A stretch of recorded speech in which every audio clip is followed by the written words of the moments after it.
the turkeys hit the floor. Let the turkeys hit the floor.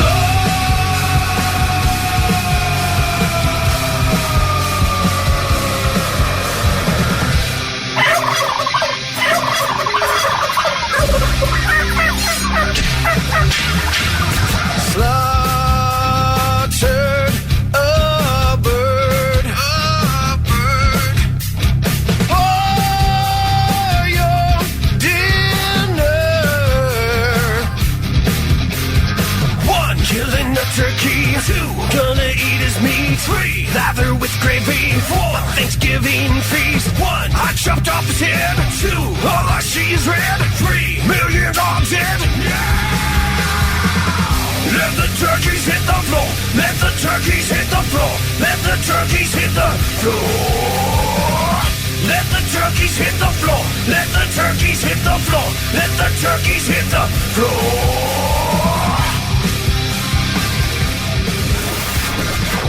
The Morning Blitz with Goose, Kelly, and Thick Rick. They live in Columbus, Ohio. Dreams of rainbows make you stop. And I am here to wake you up. Wake up, wake up. Are you just so excited to stuff your gullet with turkey and mashed potatoes? I know of a place we want to go, but I don't know if they do Thanksgiving, and I'm not going to say because I know you people will grab up the reservations. So, you gatekeeper. I am gatekeeping at the moment. Bitch! Thanksgiving, what a wonderful idea on paper. Nora and I met on Bumble. First time she came over, and we did adult things together. What'd you do, build a deck? What adult thing? There's a big deck involved for sure. You stuffed her like a Thanksgiving turkey. Your rock station, your morning show. What's your name? What's your name? Goose, Kelly, and Thick. Thanksgiving, right around the corner, and this pilgrim is feeling pretty proud. On the Blitz.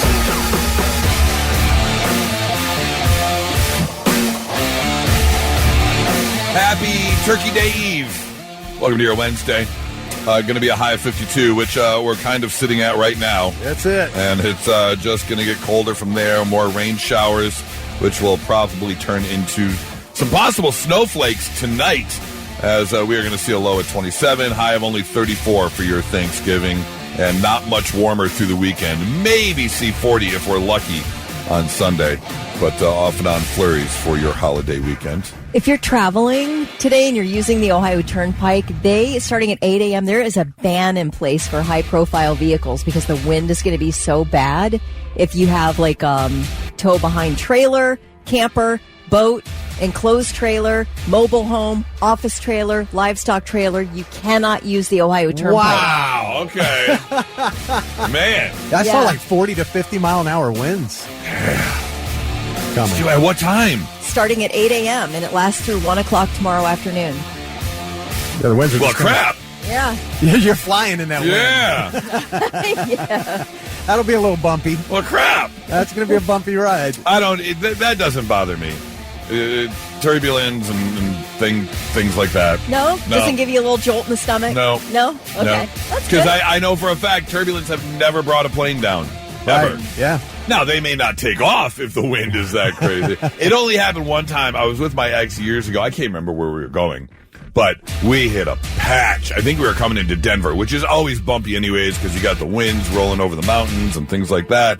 And it was definitely bumpy. Enough where you're like, bouncing in your seat and moving around. And it got to the point we were laughing. And then we put our hands up in the air like a roller coaster. And then out of nowhere, you heard kunk, and the whole plane just, that elevator feeling? The whole plane, it probably dropped 1,000. I mean, it went whoop. And then we grabbed onto each other and we were like, oh, crap. That was the one that got us. It was like, oh, okay, that was a jolt. Yeah. That was a whole nother level of turbulence. Those quick drops, man. Yeah. But I hope it doesn't affect any kind of takeoff or anything like that. Yeah, I hope so. All right. How are you, Kelly? Great.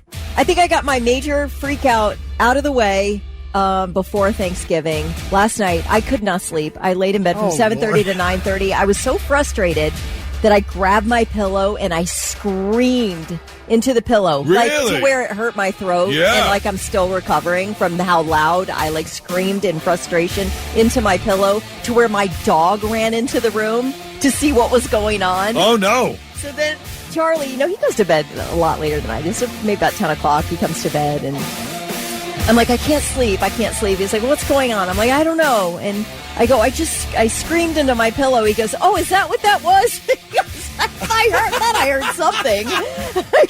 So it wasn't like one particular thing that hit your mind. No. It was just the overall. I think it's like everything, the holidays, Thanksgiving, Christmas. I've got other events in between that. And it's just a lot of stuff that requires me to do things. Time, and yeah. You know how you like just when all that stuff builds up, all you want to do is just check out and be like, I would rather do anything than engage in the world over the next month.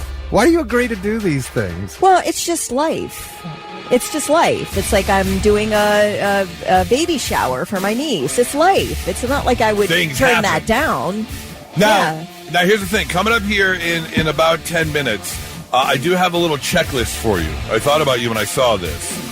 And so these are the things that people most often forget. Oh, I need a checklist. So I'm going to I go love over the this. checklist with you to make sure you have, and this especially deals with like the kitchen. Okay. So you're good to go and you have everything you All need. right. So Well, just FYI, if my throat's a little off, you know why now. screamed right into your pillow. Massive scream into my pillow. Good Lord. Sometimes that's the only way I can get the energy out, the nervous anxiety out, is That I makes have sense. to scream at the top of my lungs. Yeah. And it does help, but it also destroys my throat. I feel like your dog Moses is at the point now where he sees something like that and goes, oh, it must be Thanksgiving. He just knows. He runs Right. he just runs in the room and looks at me and goes, oh. Yeah, I was it going must to be a ask. holiday. I love that he ran into the room Yeah, and your Charlie husband did. was still sitting on the couch.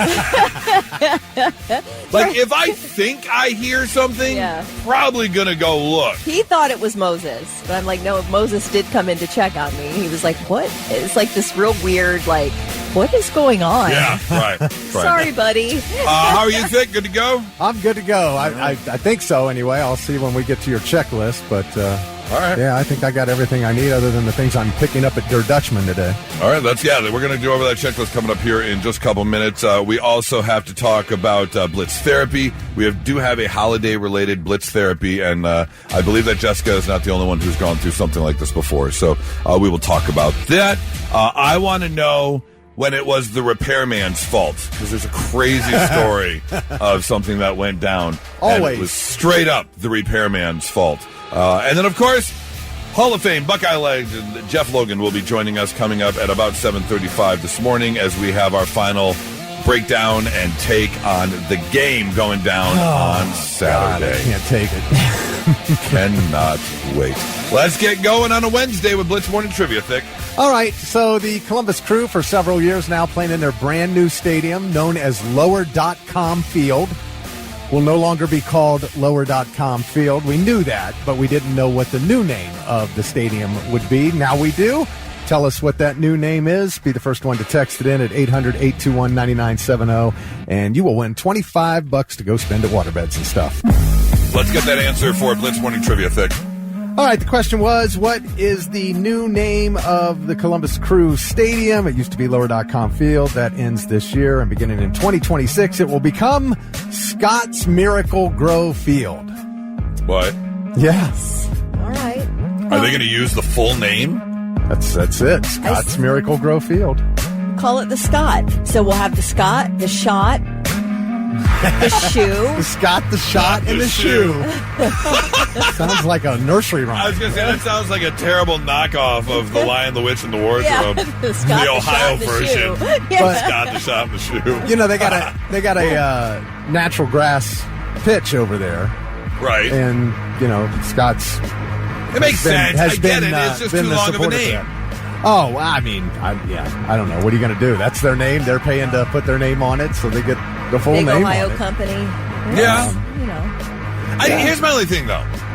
And you know what? I don't know all the economics behind it. I don't know how much. That just seems like a waste of marketing money to me. I'm not buying a product or a thing ever because I'm watching a game on the TV and it's like, oh, They're at Scotch Miracle Grow Field. I need to go get some Scotch Miracle Grow. That's not going to change my mind on anything. But if you need some lawn fertilizer, that name might pop in your head because you hear it every time they talk about the stadium. I don't know. They didn't this.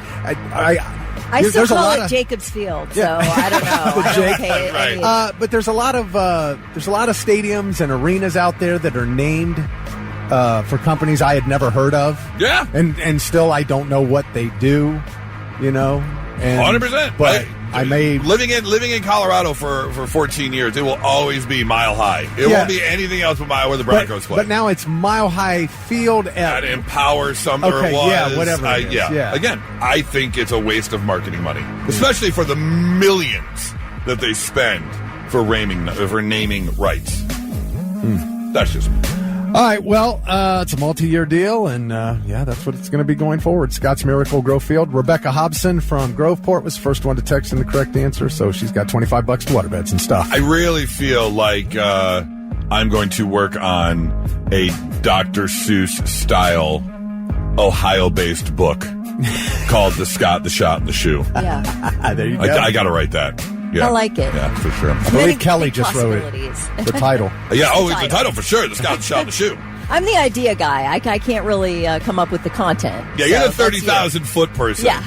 I'll get down more to ground level. Good. Yeah. We'll work well together. So we found out just a few moments ago as we were opening the show that Kelly had a bit of an issue trying to fall asleep last night, gearing up and getting ready. We found out throughout the entire week. You naturally run kind of hot when it comes to anxiety anyways. You're already kind of up there on the worrisome level. Yeah, I feel like there's just something always brewing, but if I let it get a hold of me, then it's tough for me to get through it. Yeah. I don't have clinical anxiety. I just have normal things that just eat at me. And so last night you let a good old scream into the pillow. Screamed my ever-loving heart out into the pillow. It does. It helps release pent-up energy. I have heard that. It does help me. That's kind of my method. Because you are hosting your husband and some brothers, your husband's brothers, and getting ready for Thanksgiving. Yes. So I found this list. Instacart shared a list of the top things that people forget, and this really does with the kitchen. If you're the one hosting, okay, and you've got all your things that you need, because obviously the turkey is the turkey. The potatoes for the potatoes are the thing, but what are those little things you may have forgotten? And then you're there in your kitchen, and it hits you, and you're like, oh, crap, it's Thursday morning at, 9:30 a.m. as you're getting ready to prep, and you don't have what you need. So here are the most forgotten things. Cheddar cheese, needed for, the mac and cheese and the casseroles and things like that. Okay. You've got the cream cheese if you're making, a cheesecake. Some people put it in their mashed potatoes. Some people use it in casseroles, things like that. Can't forget the whipped cream, the most important part of a pie. Yes. That's a good one. That's a big one. Yep. That's a good one. Do not forget to grab the whipped cream. Buns and rolls, people tend to forget. Got it. But the thin line for that is you don't want to buy them too early because then they're stale by the time you cook them. So, hopefully you got them yesterday or you're going to grab them today. Just don't forget them. This says canned green beans. Never use canned green beans. Use the frozen fresh kind. But green beans in general. Butter, make sure you have enough butter. Oh, that's always something. If I think I would put it upwards of about 90% or so of my trips to the store involve buying a pack of butter. Because I use it so much in my cooking. I'm straight up the white male version of Paula Deen that I make sure I always have butter. Yeah. For the first time that I can ever remember in my life over the weekend, I had expired butter in my refrigerator. Really? Wait, how long does it last? That's what I wondered, and I don't even know when I bought it, but it doesn't seem like it was that long ago, and I didn't even know it expired. I'm like, it's just lard. What are we talking about? Why is it? Do you not use much? Well, it is dairy. I know, but I just didn't know it expired. Leave it out on the counter. I know. I always leave a stick out on the counter in the butter dish to make sure you have soft butter. Right. And then you've got the butter in the fridge. Yeah. Okay. So, yeah, I don't think I've ever checked that before. Now, I've let eggs expire. Well, yeah, sure. Yeah.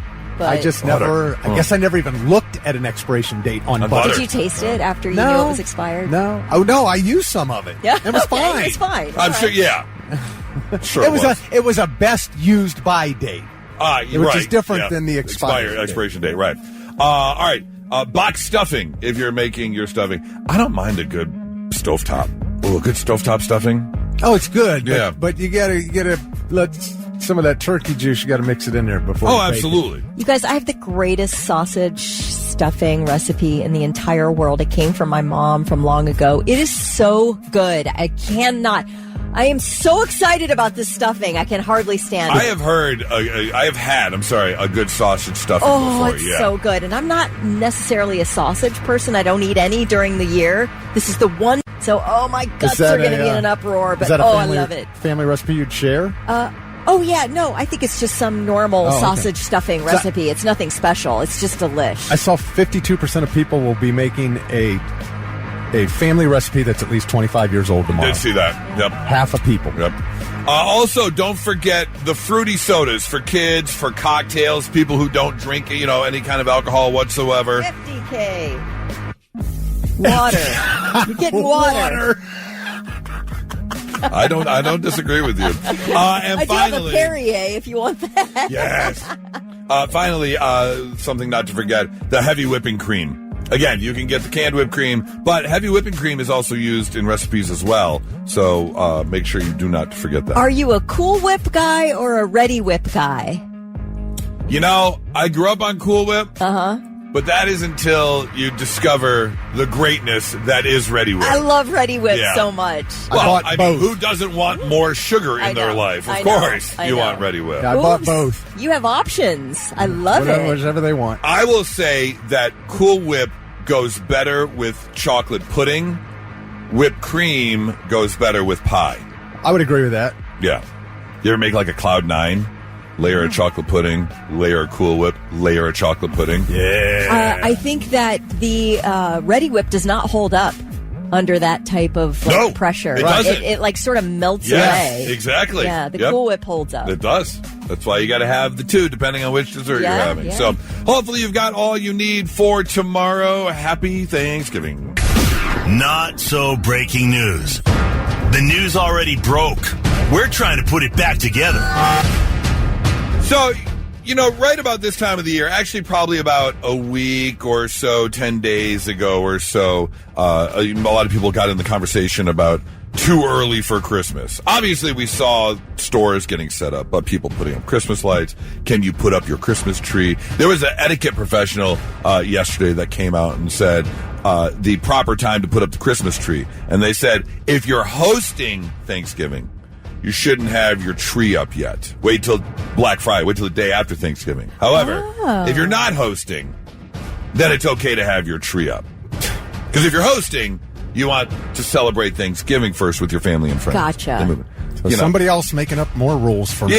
Yeah, basically. Now, I've seen two people say they never took their tree down from last year. Wow. Really? Yeah. Okay. So, I mean, how convenient. So, I say that all to say that there are people who believe one holiday at a time. It's not Christmas time yet. Hang on 1 second. Pump your brakes. And those people would include 58-year-old Paul Suzy, who lives in Maryland, who was just arrested this past Saturday, because at about 8:30 p.m. last Saturday, he had a knock on the door. And there were 3 12-year-old girls who were going door to door and singing Christmas carols. Aww. Yep.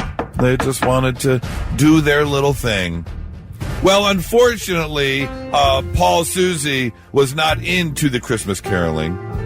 What he was into was about half a bottle of whiskey. Oh, time to berate some 12-year-olds. No, but pulling a gun on them seems like the appropriate response.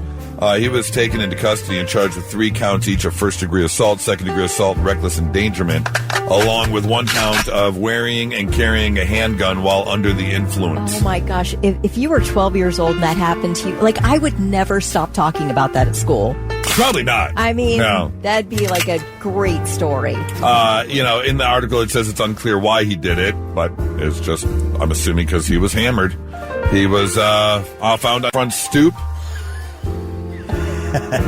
He had the lights on. He could clearly see the kids. So it wasn't like he thought his house was being threatened. This wasn't a break-in. He knew who was at his front door. He was also loud and belligerent while being arrested. So, yeah, he had some alcohol flowing through his system. Yeah, don't go pulling a gun on 12-year-olds, especially if they're singing Christmas carols. Come on.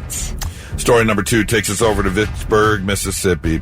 Real quick PSA, if you're not a hunter, you may not know, but a lot of times hunters will put up trail cameras. They're like remote control, Bluetooth, motion activated. So if something comes around, you can get video. Whether you're trying to find a spot to hunt, a lot of nature photographers will use them to catch cool video. If you've ever watched like Animal Planet or something before, you've seen those trail videos of animals doing things in the wild. Don't you have one, Kelly? Yep. We do. We have a trail cam out in our woods. Just to see what's going on out there? Yeah, every month we'll pull out the SIM card and check out what's been going by. What have you seen on Just cool. We've seen fox, deer, obviously. Okay. Just all... Yeah, little things like that. Nothing crazy. So the battery will last however long, because it only turns on when it's motion activated, lasts so long, and then shuts off automatically. Right. Okay. Well, just know that, again, if you move said Spy Point Flex M trail camera, it not only captures video, it also captures photo, and it has a GPS locator in it. It knows where it is. You can find it. You know, because sometimes if you put it up, you don't know the exact location in the forest where you put your trail cam, so you got to be able to get back to it. That's cool. Well, apparently the thieves did not know that, because thieves in Vicksburg decided, hey, this trail camera looks cool. Why don't we take it? Not knowing that it gets activated. The owner of the trail camera gets a warning on their phone, like you do on your Ring camera. Yeah. Hey, motion detected. And that is when the owner of the Spy Point Flex M trail camera decided to look into what was going on. And they saw 2 people sitting in their car talking about this great new trail cam. He gets another notification. There they are in a Walmart parking lot in Vicksburg. So the owner called the police, where they were able to track the camera over the next couple hours. As video and motion activation continues to roll through, there the new trail cam owners sitting in their kitchen doing blow. Here's the new trail cam owners going into their bedroom. No. With a paid person to join them in festivities. Oh, my gosh. They got a lot going on. Wow, the rap sheet grows. Here's the new owners of the trail cam tying off their arm for a little tappy. Dang it. You guys. Got it all. They got it all right there on camera. Wow. Yep. Sure enough, police did show up about 10 p.m., tons of video evidence of a lot of illegal activity, and then they found the trail cam sitting right there on the dresser in the bedroom. Idiots. Don't go stealing trail cams. I love that. It'll just set up the whole prosecution right there. Not a good idea. Kelly, you live out kind of in the countryside. Yeah. You got some land out there. You said you have water. Well water. You're not connected to any kind of city water type stuff. Do you have like what's your heating situation? It's Columbia Gas. Okay. But it wasn't that way. We had electric first, and then Columbia Gas came through and we switched over. Okay, but you're not doing firewood or propane. No. Nothing like that. No. All right. Well, this story comes out of Medford, Massachusetts, where I guess in that area, some of these houses being a bit older, still use heating oil. They actually have tanks in their houses with the heating oil that they use in the winter months to heat their house. Now, I know nothing about this, but apparently what happens is outside your house, you have a fill pipe, and that runs down to a tank inside, and you will hire a heating oil company to come by. They hook up their little thingamajobber. They dump all the oil in, lock it off, close it off, and they're about their way. And that is exactly what happened last week when this company had a delivery for some heating oil, pulled up to the house. There's the fill pipe. The driver does his thing and starts pumping out the heating oil. However, When you have a tank in your house, apparently, as it gets full, you hear kind of this whistle sound. Much like your car, when it gets to a certain point, it just clicks off. So you know when the whistle sound comes that you turn off the gas. Well, there was no whistle sound to tell the driver to shut down the oil. And they couldn't figure out why. Until they did figure out that, yes, this house used to use heating oil. It used to have a tank in the basement. But now all it has is the fill-up pipe on the outside of the house. So this guy dumped 385 gallons of heating oil just throughout the basement. That's a different kind of flood. Yeah, it is a much different kind of flood. How can you ever clean that up? That's the question. The house already had to be evacuated from the fumes and everything. But yeah, now they're questioning whether or not is this house even livable anymore. You got to collect the insurance and use it as firefighter training. Yeah. That's the only solution. That's a good idea. Yeah. I mean, if you look at this basement, it's got like a tile floor. It's not carpet. It is tile. But there's about 2 inches of oil, of heating oil, throughout the entire basement. It's like a 2-inch kiddie pool. And I assume that's flammable. Oh, yeah. I would have to. So that would be great training for the fire department. Yep. You know, because you're talking about... The homeowner says the family has lived there for about 30 years and hasn't had an oil tank for around 5 years. So they're trying to figure out. Now, here's the deal. There was an order for oil, heating oil, to be dropped off at a house with that same address. However, it was a different city. Oh, my Same God. number, same street name. Wow. Different city. So somehow they typed into Jeepus and it just came up wrong. But real quick question. Real quick, 800-821-9970. I want to know, when was it the repairman's fault?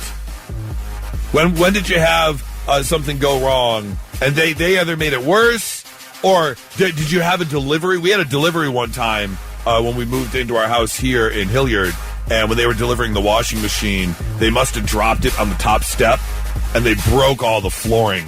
So they had to send someone back over to put new flooring pieces down and do right at the top step. We hired a few years ago, we hired a guy off like a handyman site or whatever to replace a toilet on our main floor. And so the guy comes over, he's a younger guy, comes over, pulls out the old toilet and then puts the new toilet in. And then, so he's like done with the job and he goes, just to let you know, he couldn't install it right, so it rocked back and forth the toilet. He goes, now it might rock back and forth, but it ain't going to fall over on you. Like, this is an acceptable job. You're going to be rocking back and forth when you're on this toilet, but it ain't going to fall over, so don't worry about it. He's just like, I'm good. The job's done, but you might have a little rockabye baby in there. He's like, money, please. Could you imagine rocking yourself to sleep while you poop? Can you imagine doing a job where the people's toilets rock back and forth and you say it's okay because it ain't going to fall over on you? Let's see. Doug said, I had a new tire put on. The guy didn't tighten up the lug nuts all the way on the second day of driving with the horrible vibration and pulled into the parking lot. Tire wheel just broke off. Oh, yeah, that's a bad one. You can't do that. And now, all right, I'm listening. The 3 things you need to know before you go. Franklin County Animal Control says charges are expected to be filed against a dog owner in North Linden whose dog jumped the fence and attacked a woman and her 2 small dogs who were taking a walk in an alley near Hiawatha and Weldon. The 2 dogs were killed. The woman was taken to the hospital and treated for dog bite injuries. The investigation is ongoing, but as I said, charges are likely.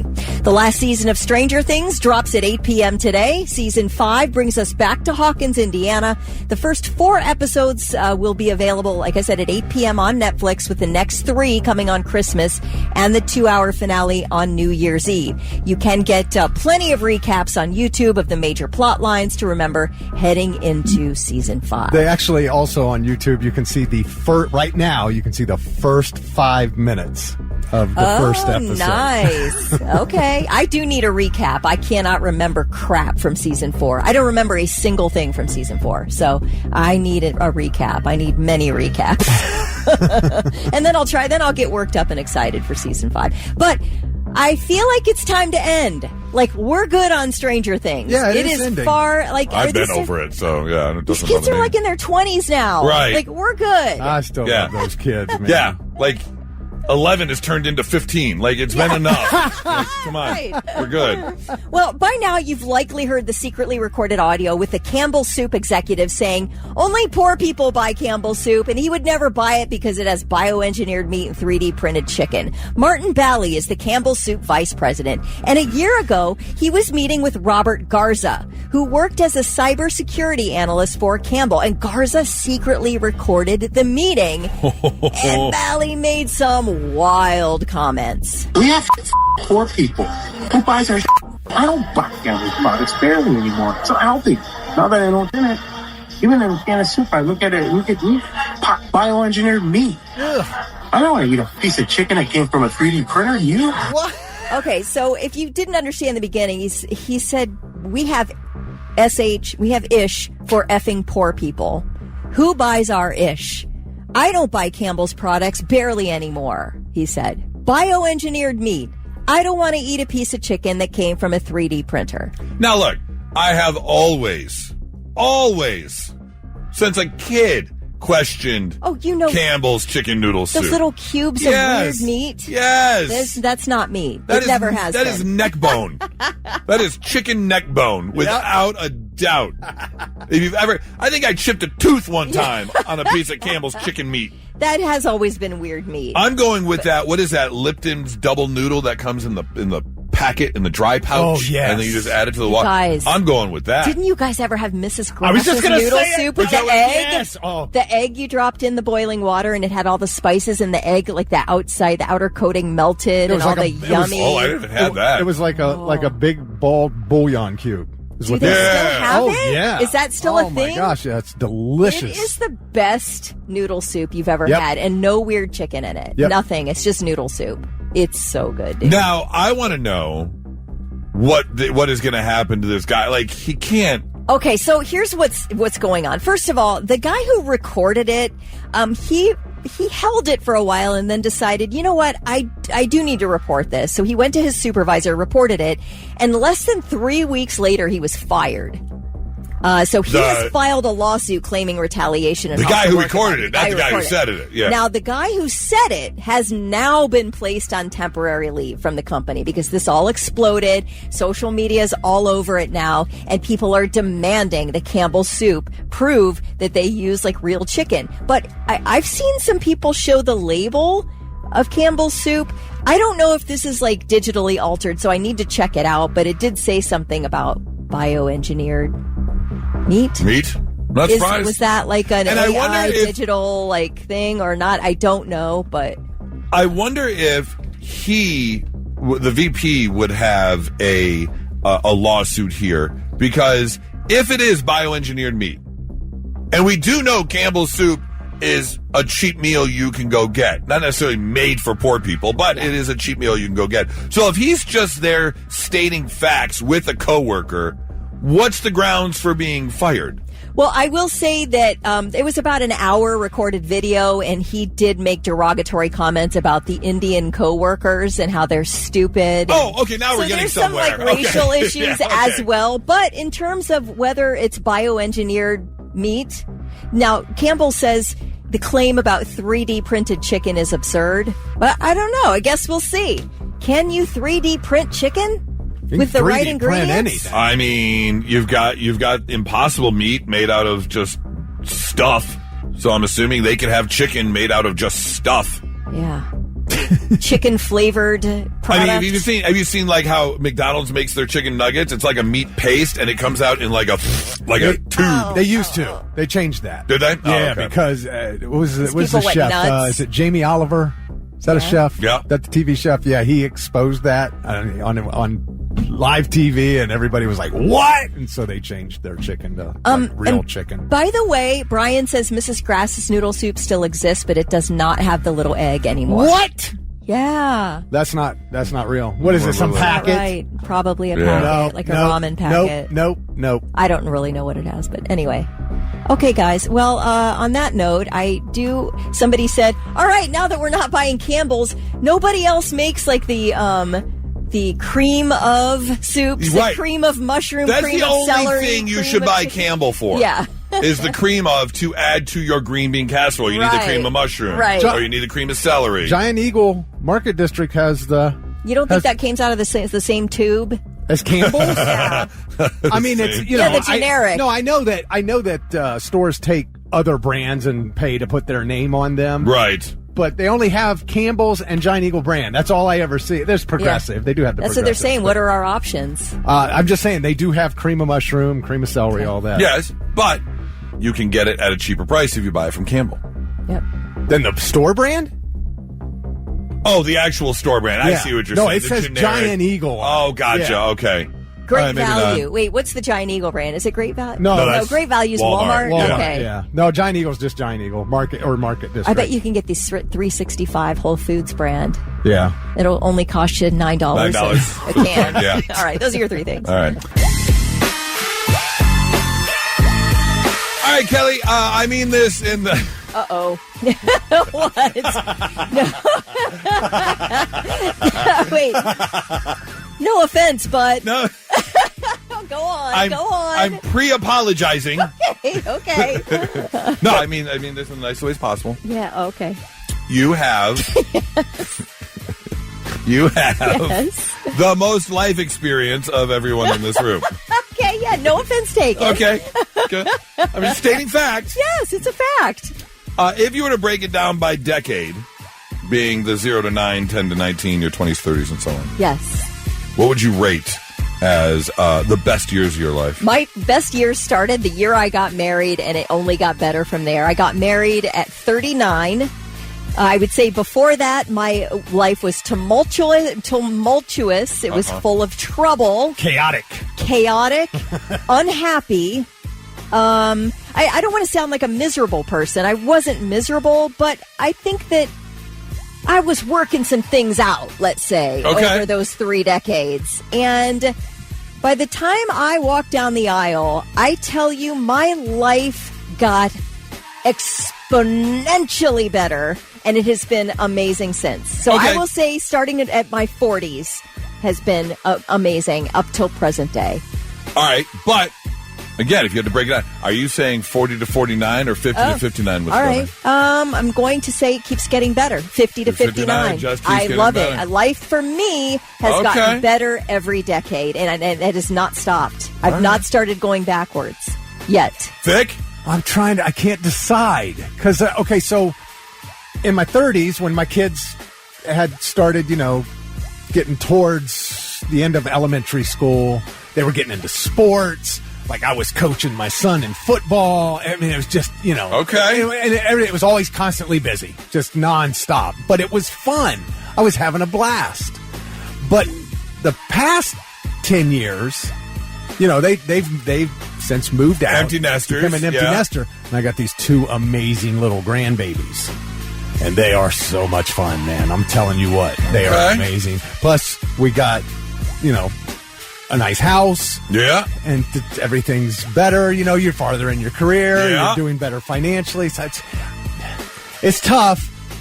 I love that. I'm going to say the past 10. I'm going to say the past 10 years. Yeah. Okay. Life does keep getting better. I'll say physically, though, my 30s, that decade was peak. Right. Peak physically. This is why when you say to us, you're good to be here till you're 60. I'm telling you, once you get close to that, you're going to go, man, life's freaking great right now. I totally believe that. But on the flip side to that, I would venture a guess that, again, in the most respectful way possible, and Nora said this to me, and I've thought this before, I've lived a lot of lives. Yes, you have. You guys grew up here. Yeah. I have been across the house we moved into here in Hilliard is my 32nd second address. Wow. Something like that. Yes. You know, I remember my nightclub days when I 20 to 30, Sure. you know, working in the nightclubs as a DJ. It was unbelievable getting my radio career started. I did that too. Yep. Weddings. But weddings I would never put up there. I hated that. Well, no, I'm just saying that what we did, all that stuff. But then, you know, having a pretty serious relationship and being married in my 30s, living in Colorado was an amazing time. But cannot deny my 40s as I reached the end of my 40s. I would have to go. So for this past decade, decade is the best. And I'm going to say now you've met your soulmate. Yeah. You're engaged to your soulmate. Yeah. You're in your dream job, which we're never letting you leave. Okay. Yeah. The best thing of this whole year was you coming here and my little baby grandson. So I'm thinking but what was first? I was. Yeah. He was Yeah, you number one. You Yeah, came yes. grandbaby number You two. came Yeah. before he did. Right. So he came in July. You were here in February. Nora says that all the time too. But I'm just saying, I believe that you are going to go through the next 10 years and go, this is the best 10. Okay. And you can't underestimate the acquisition of wisdom over the Right, years. yes. And all this life experience that you've had has led you to a point where you are a wise person. You are an experienced person. You can live life wisely, which makes a huge difference. It's really odd that I could and I choose not to. That's the problem. But it's interesting with all of us stating about the same thing. That is not how this survey went, because of the 1,000 people that they talked to about the best years of their life, the best decade of their life, the 20s got most of the votes, got 22% of the votes. 30s got 20%, and it goes down from there. 40s said 12%, 50s 9%. And then it went all the way down to 8% for the tweens and teens. I don't think once you get older, anyone would say your teens are the best years of your life, without a doubt. No. So I would love to shoot us a text, 800-821-9970. What do you think is the best decade of your life? Does anyone agree that the 20s is better than your 40s or 50s? Would love to know, because I don't think a lot of people would say that once you get to like your 40s and 50s. I don't think a lot of people would say the 20s. Kevin said, I got divorced 12 years ago, so I'm going to say the last 10 years have been the best. Best of your life, yeah. That makes sense. It is a Wednesday, although it is a special Wednesday because of the short week. We are kind of moving things forward, which means today we are going to visit one of our favorite websites. That would be F My Life, where people jump online and complain about their life and the things that are going wrong so you can feel better about yours. Like this person who says, today I went to my high school reunion hoping to dazzle my old classmates with my career in investigative journalism. Instead, I ended up getting drunk and falling asleep in the bathroom stall. Oh, no. Just like high school. Yeah, don't do that. Don't do that. You can, a hot tip, you can always go and say your dad, that your dad invented Post-it notes. Post-it notes, right. Yeah. If you need something for your reunion. Look at a Romeo and Michelle reference. I can't believe it. Today, my ex-boyfriend got married to the girl he told me was his sister. Oh, Hate it when that happens. Hate it when that happens. Don't worry, we're just hanging out. It's just my sister. You hated it. Today, my girlfriend uninvited me to a party because she said her ex would be there, and since she hasn't told him about us, she didn't want him getting upset. That's the end of the relationship right Yep. That is the last Bye-bye. red flag you need. Yeah. That's it. Bye-bye. Today, while watching TV with my wife, I realized that we were still watching My Little Pony, even though the kids had been asleep for a half an hour. I guarantee every parent has been in that situation once. You're just tired. That's it. Yeah. You're tired. Or like the kid, you drop the kids off in the school line, and Baby Shark continues on the radio, and you don't even notice. You're just zoned out. Kids Bop is going on. Is that how they become bronies? What? The bronies? adults. The adult It's accidental. My Little Pony addicts. Oh. They call them bronies. Okay, I haven't heard of that. Like these grown adult men who I would love say My probably Little no. Pony. That's not how it happens. No. Today I felt so lonely that I left the TV on for company. Then the power went out. Oh, damn. That's a sign. That's a sign right there. Womp, womp. Yeah. If there was ever a need for the Price is Right loser horn, that would be it. Bum, bum, bum. Yeah, that's it. Today I used the Find My app to locate my missing AirPods. Good news, I found them. Bad news, they were inside my dog's stomach. Oh, no. Uh-oh. Heard that happening before. I've heard people play music. their dog's They connect it to the Spotify, and you can hear it through the dog's stomach. It's probably vibrating in there. Don't do that. That's so mean.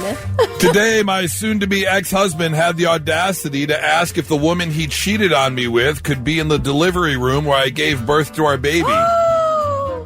That can't be real. That's more of way. an end to the relationship than the ex uninviting me or girlfriend uninviting me to a party because her ex is there and she doesn't want to upset him. That's even more of a breakup than that. Today, my neighbor put in a noise complaint against me for being loud at midnight. I was having a COVID coughing fit and couldn't breathe. Yeah, that'll do it. Ooh. But you know what? Listen, can I just say that some people cough and sneeze louder than they need to? Like they're making a real show of it. And I feel like that's the situation. You're making a real show of that COVID cough. I don't know what you're talking about. My sneezes are dainty and delicate. No, this is Goose burps really loud, and then he goes, "Oh boy, oh boy, boy." Oh. Yeah, he'll burp and then go, "Oh." It's exactly how it sounds as this. Oh. Why gotta be calling me out? Like I'm lying. Why am I here? Hey, you're a showman. You're a showman. You're allowed. Sometimes he'll burp words. Yeah. I do that at home. I do like the kung fu sneeze though when I Oh yeah. I'll do that. Finally, today I promised my roommate I'd sleep somewhere else so he could hook up with his Tinder date.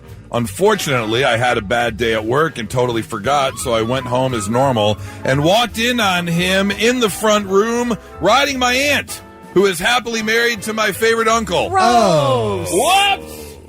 That is not something you want to walk into. I guarantee your day is going better than that, FML. Every year on the third Saturday in November, amidst a Midwestern haze and the rustle of autumn leaves, the Michigan Wolverines and the Ohio State Buckeyes meet for a football game. You know that feeling that you got in the pit of your stomach the night before Christmas? Now times it by 1,000,000. It's Michigan versus Ohio State. It's a war. The maize and blue versus the scarlet and gray. Good versus evil. Michigan people aren't to be liked. That's where I learned hatred. What's at stake? Bragging rights. Bragging rights. Bragging rights. Bragging rights. If you're able to win this game, you're buying peace. You lose 365 days of pain. You gotta win the battle. All hell will break loose.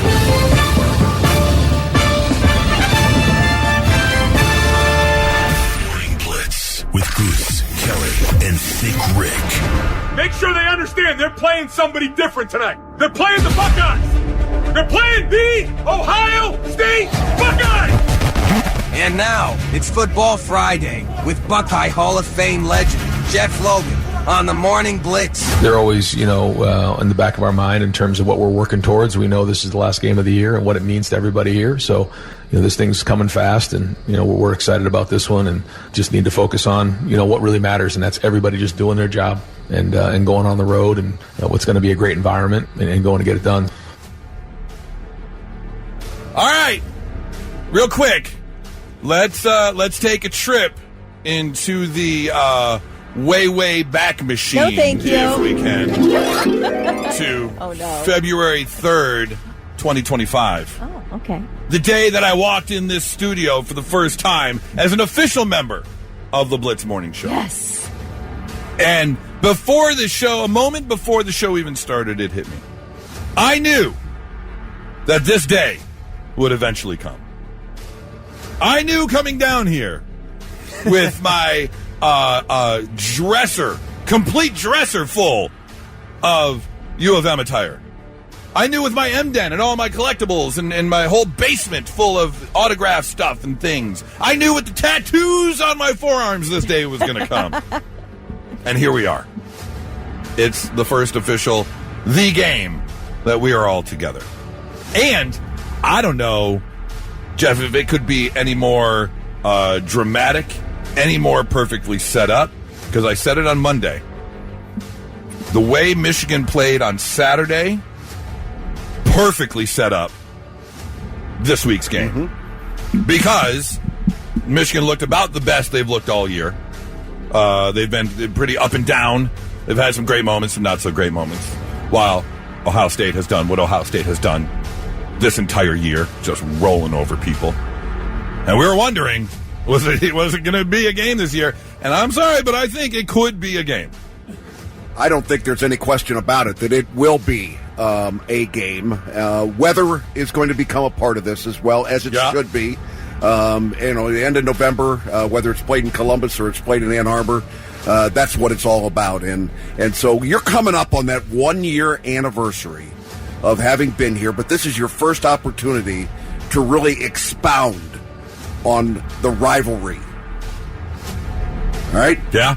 And when I look at the Michigan football team, I look at a team that has continued to improve throughout the year. They have 2 signature losses, both of them on the road, both of them to pretty good football teams, Oklahoma and USC.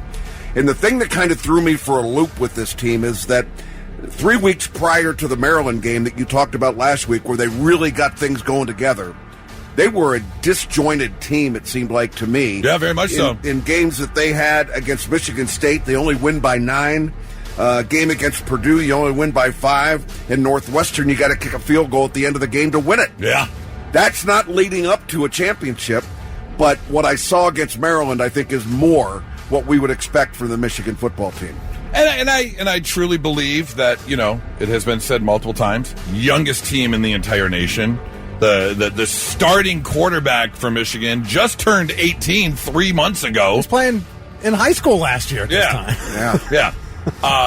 But again, I think that the way that this past Saturday ended could not have made it any better to lead up to the game on Saturday, as the new CFP poll came out yesterday. Of course, Ohio State staying number 1. Michigan did move up to 15.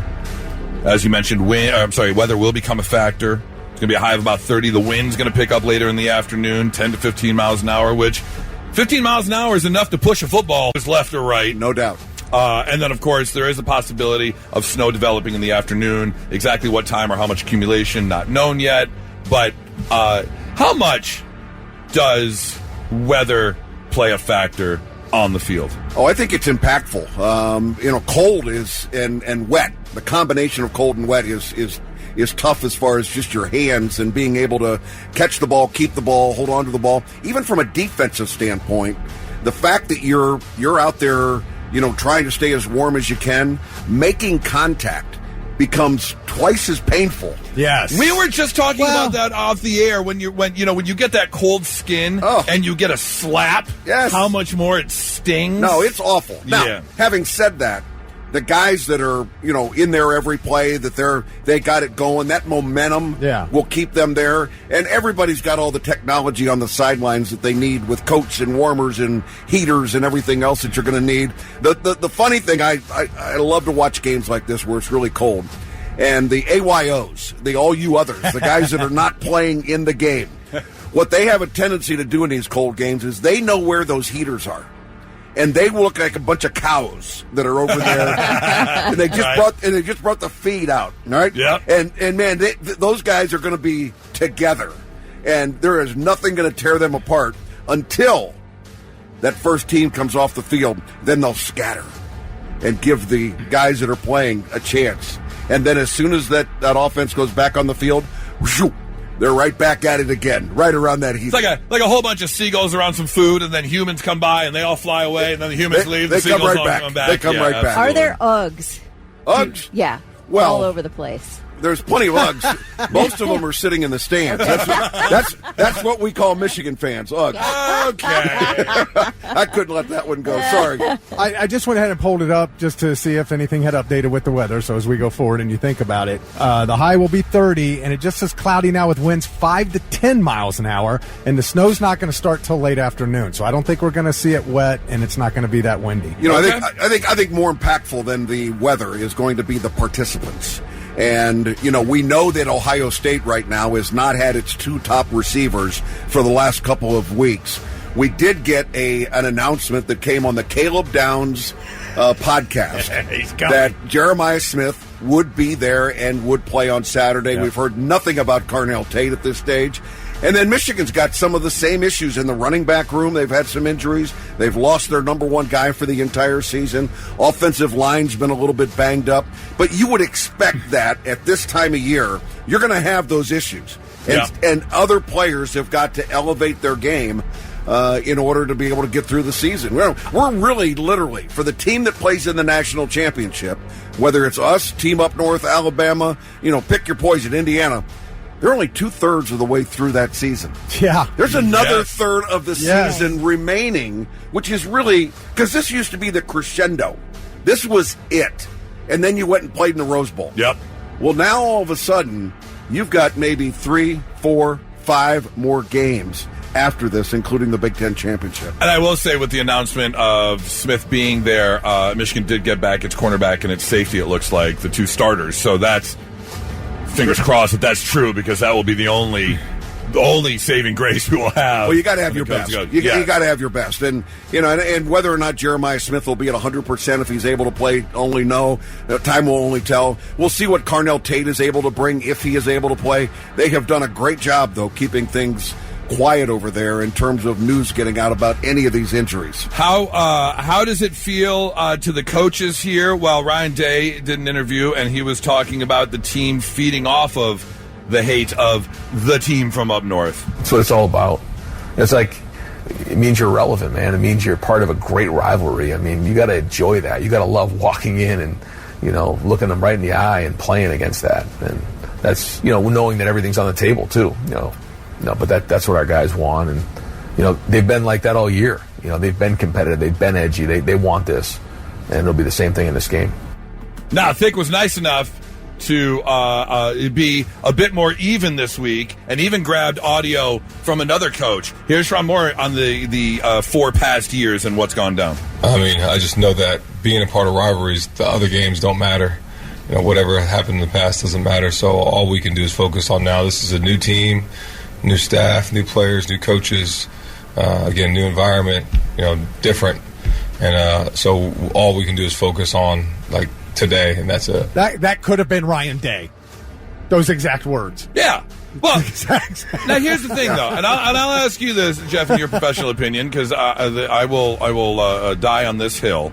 Obviously, players and coaches, you go in, you lose a game, you try and move forward. It's all about the immediate, the right now. You don't worry about the past, but you got to believe. You have to believe in a part of Ryan Day. Michigan's living in a part of Ryan Day's head. There's no doubt. No doubt. And everybody's head that has any skin in the game. Yeah. You can't flush that one. It will not go away totally. And everybody started talking about, you won the national championship a year ago. Boy, that made a lot of things well, didn't it? And the resurgence of the football team after that terrible loss at the end of the season, that team could have crashed and burned and gone away, and nobody probably would have blamed them, all right? On the other hand, they were able to rebuild that program and win a national championship. And I went over after the season was over, I was speaking at a variety of different places. People would say that, is Ryan Day now okay? I mean, now that he's won a national championship, will people get off his back? And I said, yes, they will. Until next November. And that's the truth. I mean, but that comes with the territory when you take this job, when you take an assistant's job, when you take the job of starting at quarterback, when you take Caleb Downs moving from Alabama to here, you take the weight of this greatest rivalry in sports as a part of who you are and what you're all about. And for as many years as I've been done playing football, all the places I've ever been, not a single soul has ever asked me, what was your record against Purdue? Right. No one cares. No. All right. But they do want to know how many gold pants you own. Right. Yeah. And so that lives with you forever. And to this day, guys, understand this.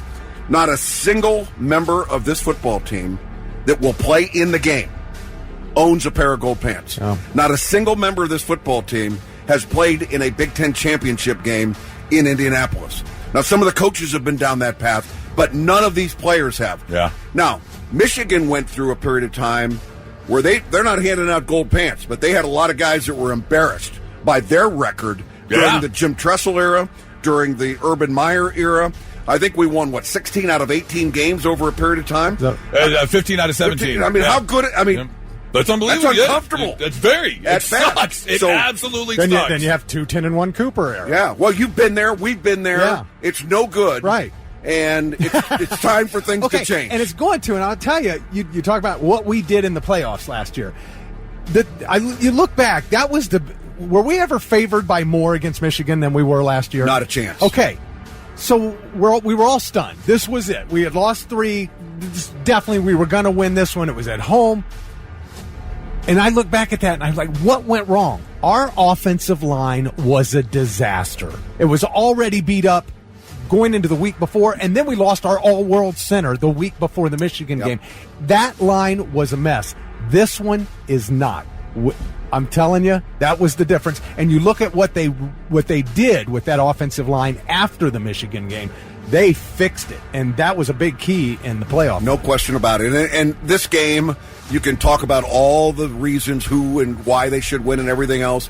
It's a battle of the trenches. Yeah. It's who is going to control the line of scrimmage. That's it. Now, that doesn't mean it's 3 yards in a cloud of dust. It doesn't mean that you quit doing all of the things that you did that got you to this point, whether you're Michigan or Ohio State. But you have to control the line of scrimmage. You got to protect your quarterback. Last year's game, who would have predicted a 13-10 outcome crazy. in that game? 2 high-powered offenses. Yes, the defenses were good, but we have kind of gotten used to 42-39. Yeah. Games like that, high-scoring affairs. And now it seems like it's cycled back to the point where great defense is going to be the determining factor. And I would suggest to you that the difference in the game Saturday will come down. All right, everybody's looking at the quarterback play being the key. Right.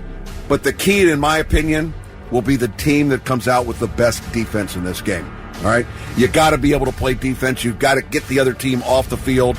Watch really closely those third down conversions. How quickly can you flip the field and get your offense back on the field? Now, what would you say to the fact that some people have brought up the point? I question whether or not Michigan is even the 15th best team in the country. They've had a pretty favorable schedule. So do I. But they've been up and down and up and down. However, that being said, Ohio State's played nobody. Well, that's true. I mean, yeah, So when you look at where they are today, right? Compared, I know Texas was number 1 when we played them, but they obviously weren't not the number 1 team in the country. No. So, what do you think going into playing a 15th ranked opponent at home, knowing that yes, you are stacked with future NFL players, but also the schedule hasn't been that crazy? Correct. So, what's your mindset when it comes to that? Is this just another mediocre team to roll over? Or do you think, are you paying a little more attention because it is a 15th ranked team? Are you paying a little more attention because it's the game? No, I think they go into this, and I believe that they're looking at this as the most difficult opponent that they will have had on their schedule at the time that they played them. All right? Texas, I think, would be a close second. All right, to that. That was 1 versus 2. Yeah. All right, and nobody knew for sure how good or bad Texas was going to be. We certainly didn't know what Penn State was going to become. Right, because they were ranked number 2. Well, and we thought that there will be another 1 versus 2 with Penn State. But all of a sudden, they crapped their bed and turned into nothing. Yeah. And so we can't apologize for the teams that we have played, but we can look to the results that are there and say that Ohio State has passed every test without allowing things to become close. So we dominated those games. Yeah, and the one thing that I would say with Michigan, whether they got disinterested in some of those games or maybe they're not as powerful at that time as they are maybe right now, but you look at the games against Nebraska, I mentioned the Washington game, close, Michigan State, Purdue, Northwestern. The defense. Those were a whole lot closer than they should have been. And you guys OSU did a lot of what Michigan's 2023 championship team did. And there were quite a few halftimes in the 15-0 2023 year for Michigan that were closer than they should have been. Right. And then they blew up in the second half. And OSU's done that quite a bit this year. Whatever adjustments you made, whatever was said in the locker room came out, and it could have been a 3-point or one score game, and then Ohio State just opens it up and yeah, and I think that's where talent takes over. Eventually, the cream rises to the top. What you can't do is play from behind in those games. You can play them close, but you don't want to give the other team a life to live on by being behind, say, at halftime. You know, Ohio State goes into the locker room Saturday, leading 14-3, and you know, that's a game they should have been up 21-0 in the first fumble. quarter. You can't, that damn fumble. You can't fumble on the 1 yard line. Yeah. You know, it's plays like that. But you got a freshman. You learn from it. You become stronger. And that's the only thing that you can do. Get up and go again. Now, I will say, ever since Monday, yesterday and on Monday, we have done a predictor. We've used a method to predict the game. On Monday, the first being our mythical coin of destiny, which can tell the future. And the mythical coin of destiny selected. Who owns the mythical coin? But who was it? Who did own it? Oh God, ancestor of Goose's. I figured it was one of you guys. Yeah, it was a gift that was given to me from an ancestor who. So went you to flip India. a coin and that who? Mashabi. The mythical coin of destiny. Yes. Yes. The Shabi Manakanda, something like that. From India. India, yeah, from India. Is that the sales director here? No, he can't. No, he's from India. Ancient man. This is hundreds of years old. Okay, hundreds of years old. Predicted OSU to win the game. All right. Now, yesterday we ran not one but two simulations on NCAA football, EA Sports NCAA Football 26. One on the computer, one on the PlayStation 5. One of them selecting OSU to win 21-27. That was in the good weather. That was in the snow. Oh, that was in the snow. That was in the snow. In the nice weather. And then in the nice weather, with the cooler temperatures, U of M threw a last-second touchdown, literally as clock ran out, 29-28. Wow. So, we will see. Is this Madden? Is that no? Or Madden? Well, it's the same engine, but it's EA Sports. It's EA Sports. I mean, they have all the players on there and everything. Yeah, but they're all healthy. That's the difference. True. Well, you know, in IA, some of this as well. Huh? Oh, the AI. No, like, you got to go what IA. What is he saying? Yeah. No, you got to go IA before you go AI. You got to go IA first. Intelligent artificial. Yes, absolutely. In fact, nobody is smarter. You guys are talking about coins and thousands of years ago. You got Kelly Quinn. Right. That is true. Sitting right here. That is true. I mean, my goodness. Give a damn for the whole state of Michigan. That a girl. Oh, we don't give a damn for the whole state of Michigan. Whole state of Michigan, the whole state of Michigan. We don't give a damn for the whole state of Michigan. We're from Ohio. OHIO. You like it, don't you? All right, well, that being said, you are correct. We do have the one and only Kelly Quinn in the studio. That being said, the final predictor today for the game Who won last week? will be Kelly Quinn. Who won last week? All right, are we going there now? Well, we need our final predictor. We had the coin of destiny. We had NCAA 26. So I'm not even talking score. Oh, okay. This isn't your score prediction. You are just the final predictor. Am I? Yeah. Oh, there's so much whoever pressure. she says wins is going to win? Pretty much. I would think so. Oh, well, then we know. Great. It's over. We don't even need to play the game. The pressure's on, but I'm going to have to go the Ohio State Buckeyes. All right. What a surprise. Not surprised at all. What happened last week? Okay, OSU beat Rutgers 42-9, and with a prediction of 42-10, 1 point off Goose. Yeah, boy, Goose. Well done. Thank you. Awesome. I saw the final score, and I was like, I'm pretty sure I picked 42-10. All right. Was that the closest prediction all year? I think it had to be. I had the exact one, 70-0 against Grambling State. Really? I picked it exact. Oh, all right. So hike your skirt up, son. Hike my skirt up. What do you got this week? All right. Here's the deal. Look, it's the game.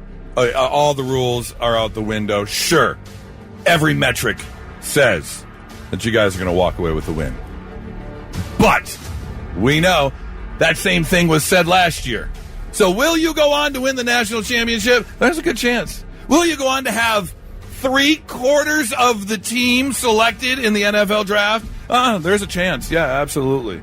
But you cannot tell me that sitting right back there, a big old chunk, you would have to have Arnold Schwarzenegger come out and say it's not a tumor, because it's sitting there on his brain. And? What is that? That is a Michigan lump on the back of Ryan Day's head. That was last year's team. It's lived. Okay, so and the year before that. Do you think that's and the year before that. Do you think that's and the year before that. And the year before and that. your coach said that doesn't mean anything. Okay, but this is Goose's time. Thank Let him you. have his say. Stand there with your arms folded and be pissed off. I'm not asking you anything. I'm making statements. I'm not asking you a damn thing. Give it to him, I am Goose. making statements. Give it to him. What am I watching over here? Jeff Logan, he's a Michigan fan. One of two things is going to happen. I have two predictions. One of two things is going to happen. It's very simple. What could happen? What could very easily happen? What is predicted to happen is 42-17 Ohio State, without a doubt. You watch any show you want to watch leading up over the next couple of days. I said this yesterday. There is one person that is going to pick Michigan to win the game, and that will be on College Game Day when Desmond Howard picks Michigan to win. There is not another sports professional person out there that is going to pick Michigan to win. Final score, 24-21. Michigan wins the game because it's right now. It's just that you had the 8 years. It's just Michigan's time. It's at home. We have got that. Lately, we have got that extra gear for this game, and it's going to be 24-21. Yeah, he was in disguise on the opposing team. Why? I like Okay, bring that up. Don't be a dick. You're going to bring up something stupid. I liked your first prediction better than the second one. I'm sure you did. Just did. Ohio State a 10-point favorite. It started at 12 and a half, down to 10. I still think it's a single-digit game. I mean, when it really comes down to it. I think, whether, maybe, but this is a rivalry game, and I believe that both of these teams are right now playing at their highest level, but it's going to come down to playmakers. And will Ohio State have enough playmakers on the field, healthy enough to be able to make a difference? Buckeyes win this one 23-16. 23-16, low scoring. All right. I said 31-17 Buckeyes. All right. Okay. All right.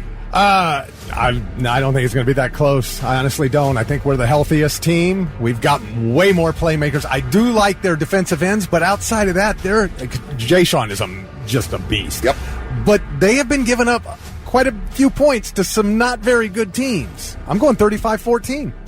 All right, like your style. Guys, be interesting to see everybody. First of all, I'm sweating. Yeah, I know you should be. Well, it'll be all right. Take that trash off that you're wearing. Man. Hey, real quick. I gotta say, that's cool. That is a cool shirt. Shout out to the Central Ohio U of M Alumni Association. They have these sweatshirts they sell. We went to a watch party, and I love it. It's obviously a blue sweatshirt hoodie, and it says Columbus in white. But the U and M in the middle are mazed out. It's a great shirt. That's a cool shirt. It's a very cool shirt. If you're going to be the U of M Alumni Association in Columbus, this is a cool way to do a sweatshirt. So shout out to those guys. Great way to do it. Hey guys, have a great Thanksgiving, everybody. It's hard to believe we're at this point already. No. Two great teams, and I will tell you this: Michigan wins the game, they get themselves into the college football I agree. playoff. Yes. No question. I agree. If they don't win the game, it's over. You don't think it's still a maybe? Not a chance. It's over for them. They've got to win this game, and I think that's the pressure Sharon Moore brings to the table. Yep. It won't get them into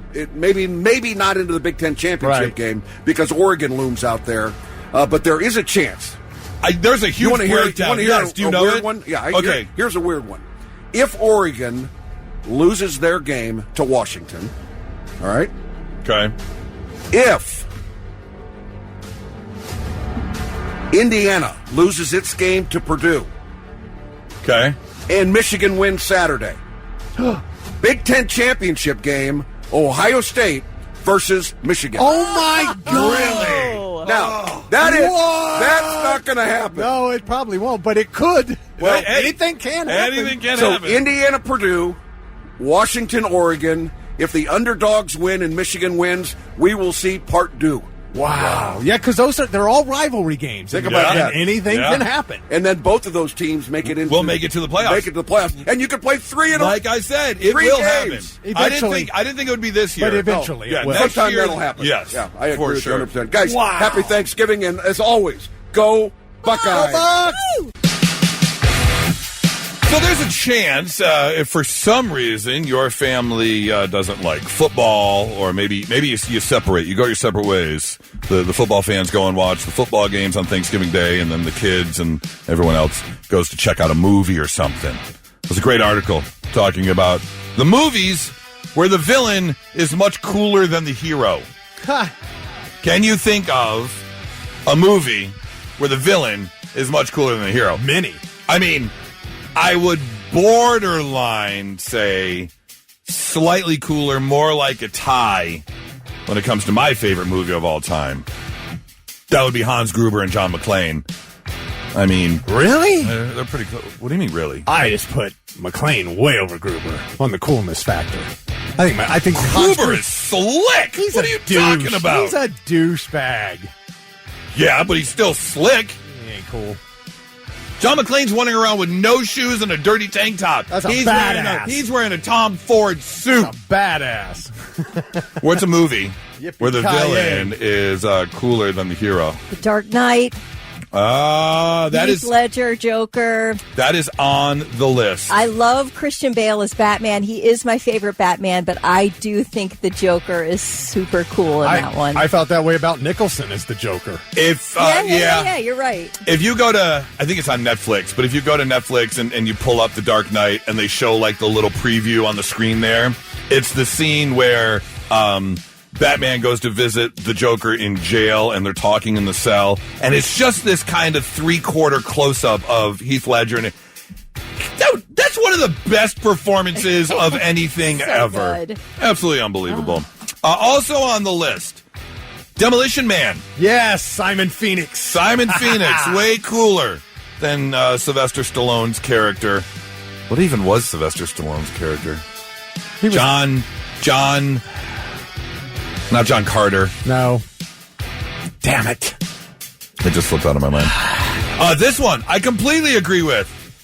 Villain, cooler than the hero. Face Off. Castor Troy. Castor Troy is so much cooler than Sean Archer. Without a doubt. You got one, Thick? Oh, I got several. Oh, what do you got? I got Point Break. Bodie's definitely Bodie better. for sure. I'll take Devil's Advocate, Pacino. Okay. Swordfish, Travolta over Cage. Okay. Now You See Me, all of them. Yeah, but are they villains, though? The magicians are the villains. Yeah, they're thieves. They're the ones. Yeah, but they're stealing from the. Well, I know. The bad people. Okay, well, if you consider them the villains, then. How about Luke Skywalker is not cool? No, Lord, that is it. It's Darth Vader. Are you kidding? Darth Vader's way cooler. Darth Vader for sure. Yeah. Yeah, I'm sorry. Luke Skywalker's a whiny little bitch. He is. Up until the last half of Return of the Jedi, Luke Skywalker's a whiny little bitch. Mean Girls. Sorry. Oh, yes. Okay. And the greatest, coolest villain of all, Jaws. Jaws is cooler than all of them. Okay, but is the shark cool? I disagree on that. He's cooler one. than Chief Brody. Come on. I disagree. I love Chief Brody. What's cool about a shark, though? Dude, look at him. Also on the list, a lot of people said Thor. Loki is kind of witty a and meathead. entertaining, Yeah, and Thor's yeah. basically just a meathead. Yeah. Oh. Okay. How about Pirates of the Caribbean? That is on the list. Which is it? Now, who are we talking about? Captain Jack Sparrow is way cooler than Will Turner. Now, a lot of people brought up Curse of the Black Pearl, where Barbossa is cooler than Will Turner. Yeah. If you've got one, 800-821-9970. What movie is it where the John Spartan? Thank you very much. Spartan, we finally got that text message to the Demolition Man character. Do you know the secret of the 3 seashells? I do not. Yeah, nobody does. No, nobody does. Nope. I know I'm not using them. Right. See, to me, they laugh at him for using up toilet paper, wads of toilet paper to then apply to your bum. And the only thing I can think of with the 3 seashells is you're actually scooping like a spoon. Ow! You're using half the seashell to scrape the spackle. I wish we knew how they worked. Yeah. Not so breaking news. The news already broke. We're trying to put it back together. All right, here. Let's get to your not-so-breaking news. Our first story is a man who has been hospitalized because they were in West Virginia, where the two men were hanging out, and they were having themselves a little target practice. They were shooting rats from a second-story window. That's some pretty good eyesight. If you're shooting down to the street to kill rats, yeah, I guess, maybe if you live like in a back alley, dumpsters, things like that, I guess so. However, unfortunately, around 1 a.m. on Wednesday in Newell, West Virginia, police were called. You would think because, people hear gunshots going off. But no, apparently they were having a good old time shooting rats. And if you've ever had a sibling before, or maybe a friend, you've been in this scuffle where it's like, it's my turn. No, it's my turn. No, it's my turn. You've had 2 shots already. It's my turn. Mom. Yes. And that's exactly what happened, minus the whole mom part, because they started wrestling over the gun as to who was going to shoot the next rat. And that's when the gun accidentally went off and one of the guys got shot in the head. Oh, damn. Yeah. He is in stable condition. And they are looking into, obviously, more. But what else is there? They were drinking. They were shooting rats. They got into an argument over whose turn it was to shoot the rats. And then someone got shot in the face. You just have to let that work itself out. Really? Nobody needs to get involved. Right. Somebody gets shot, y'all go your separate ways. Right. Just go your separate ways. Call it a day. It's not like, and actually, what do you do there? Because it's not like, he intentionally shot the man, at least initial reports say. It was just a scuffle over the gun as to them having a good time and who was going to shoot next. So there's probably an issue with alcohol. And operating a firearm? Yeah. It's probably illegal to shoot your gun out your window into the street, a city too. street. Yeah. There's probably a few things going on. Yeah. Our second story is a WTFAT. What, the Florida and Texas? Oh. Actually, I only bring up Texas because it took place at a Texas Roadhouse in Florida. So, okay. you know it's a special kind of story. Don't mess with Texas Roadhouse. There's a Florida woman who was charged with attempted murder because her and her boyfriend were on date night at Texas Roadhouse when, for some reason, the guy was showing pictures on his phone to his, I'm assuming, girlfriend. I guess we've all done that. Hey, look at the pictures that I got. But I guess maybe he scrolled a little too far because the camera roll came across some pictures of this man hugging and holding hands with another woman. Oh, boy. That's when a 49-year-old Liz Freschel got a bit upset at the table and was yelling at him. And he said, I'm not going to sit here for this. We're in public. I am not doing this. So he got up and left. She followed him out. They ended up back at the apartment where the argument continued. She followed him into the bedroom where she then locked the door. Makeup sex? No. She said, you're not going anywhere. You stay right there. She then went into the closet to grab the machete because she wanted to handle this right here and right now. He did work his way out of the bedroom, although she chased him with the machete, taking a slice and hitting his elbow, causing a big gash. He was able to get out of the house and get to the hospital. Police did show up, and she was arrested because you're not allowed to swing machetes at your significant other. They frown upon that. Oh, really? Yeah. Oh. Yeah. So many plans you had for this weekend, Vic. Go ahead and cancel them.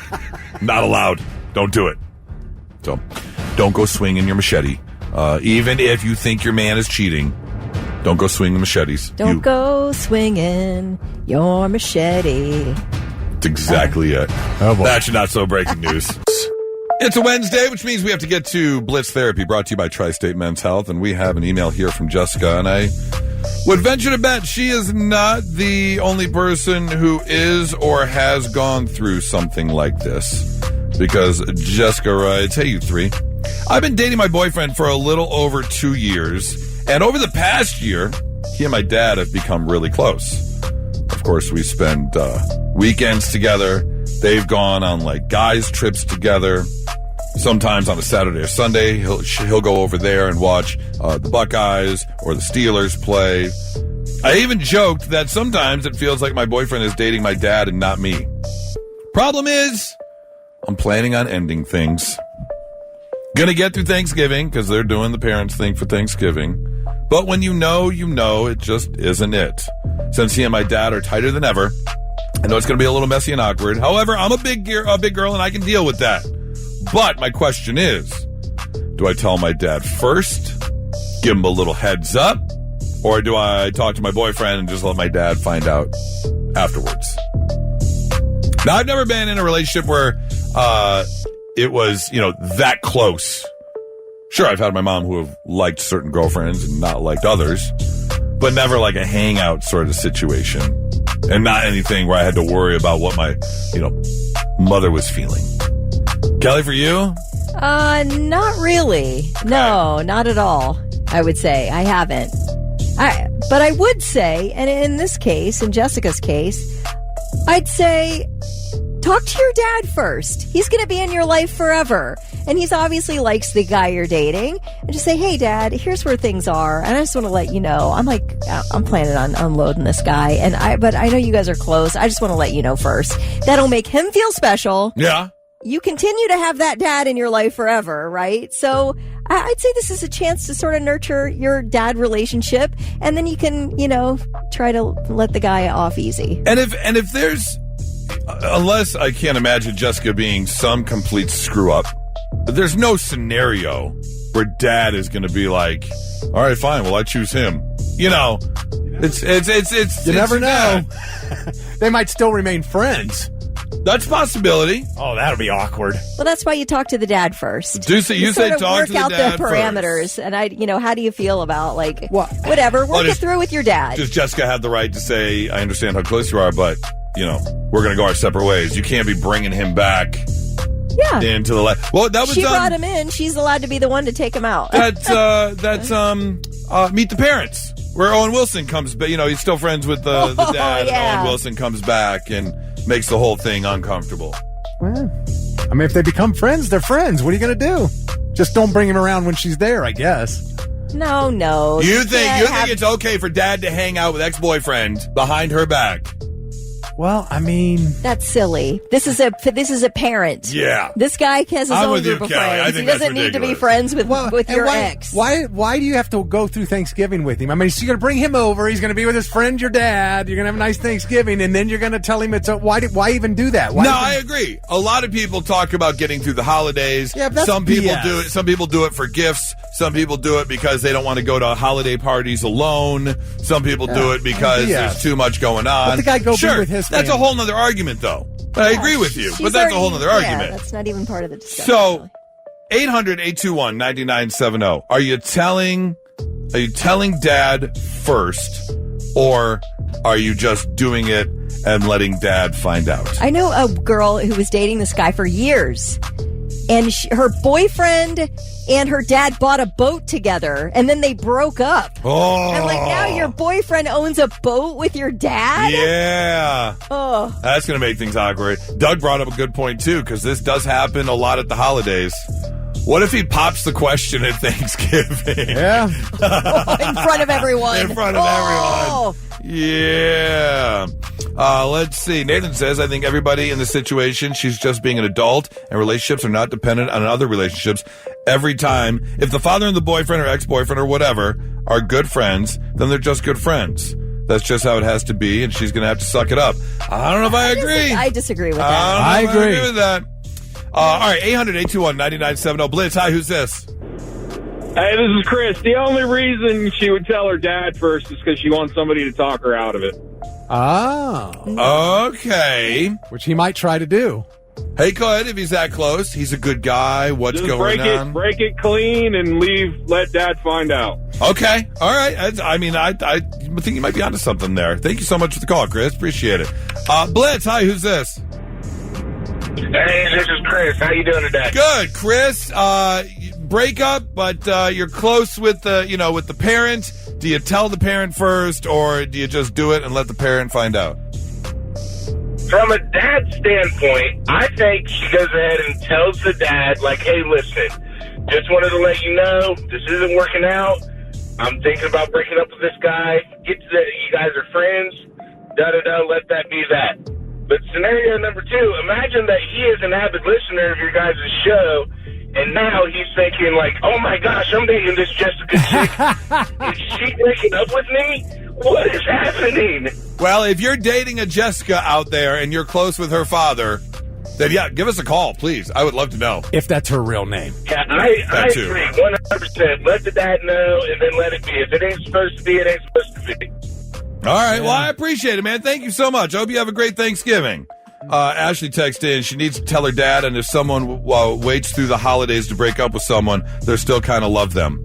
Okay. Yeah, you're not at your wit's end with a relationship if you're agreeing to spend time with each other's families. That feels kind of... But she did say in the email, when you know, it's just not it. So it's not like something terrible is happening, according to this email. It's just...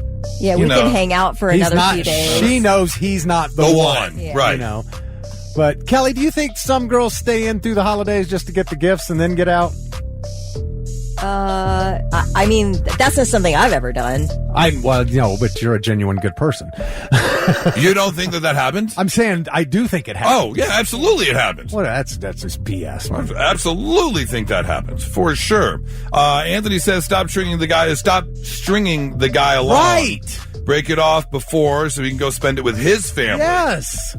Who cares about the dad? Don't lead the poor guy on. Okay. All right, girl, you got today. Break it off. Angie says, I did it yesterday. Oh, no. Wow.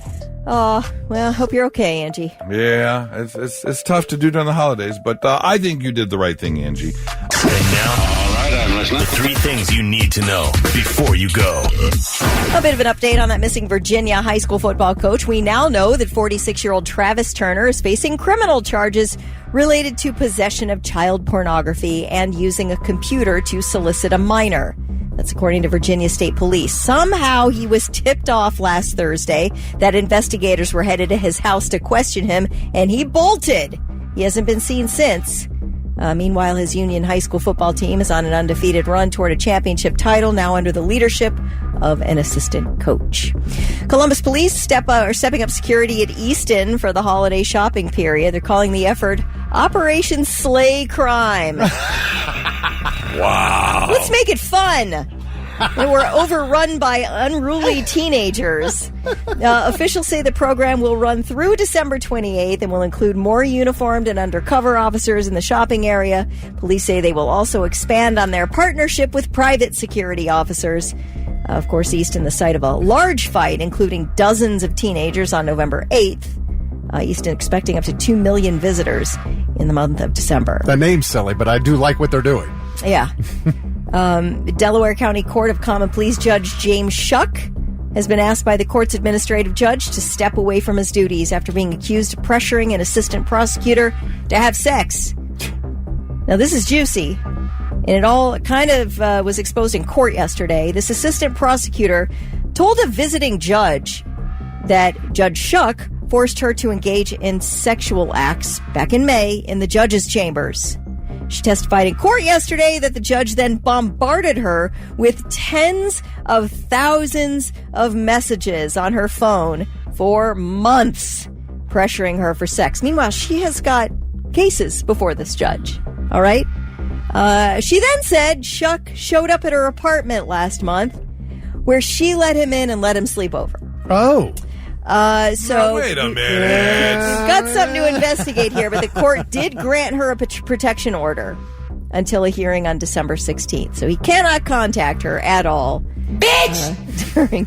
Hey, now you can't pressure people for sex. That's, unless you're calling him that, which I hope you are, Thick Rick. I didn't say anything. During the investigation, the assistant prosecutor has been taken out of the courtroom and reassigned, so they're both sort of taken off the job while they work this thing out. But, yeah, you can't do that. No, you can't do that. You know, it really puts at risk all the cases that were heard in that courtroom where she was a prosecutor and he was the judge. Yeah. So it could be a big issue there in Delaware County. Those are your 3 things. Coming up next, I totally forgot what we were going to do. I know it's going to be great, though. It's going to be awesome. In fact, I'm sad you're leaving, Kelly, because it will probably be the greatest thing we've done on the radio since the day I started, February 3rd of this year. Oh. and you're not going to be here for it. I'm going to be listening. Okay. And as I peel out of the driveway here. Kelly, I would take offense to that. I don't know how it can be the greatest thing we've ever done if you're not here.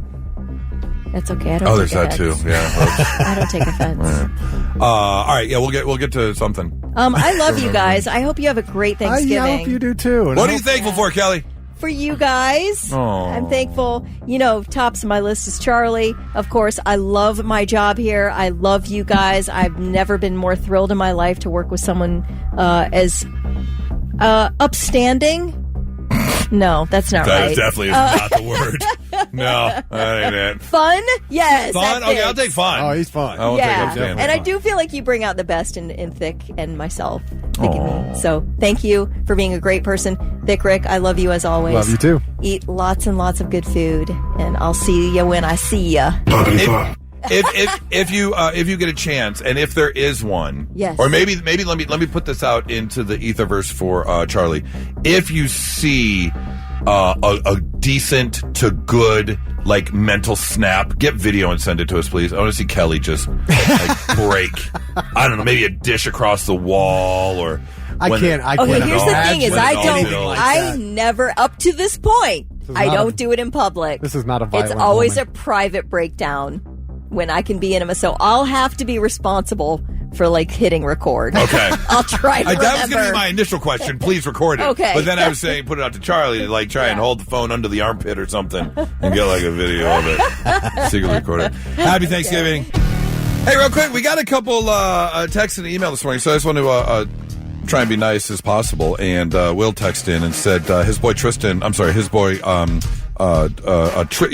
is turning 11 today. So I wanted to wish happy birthday. And Tristan, I appreciate that.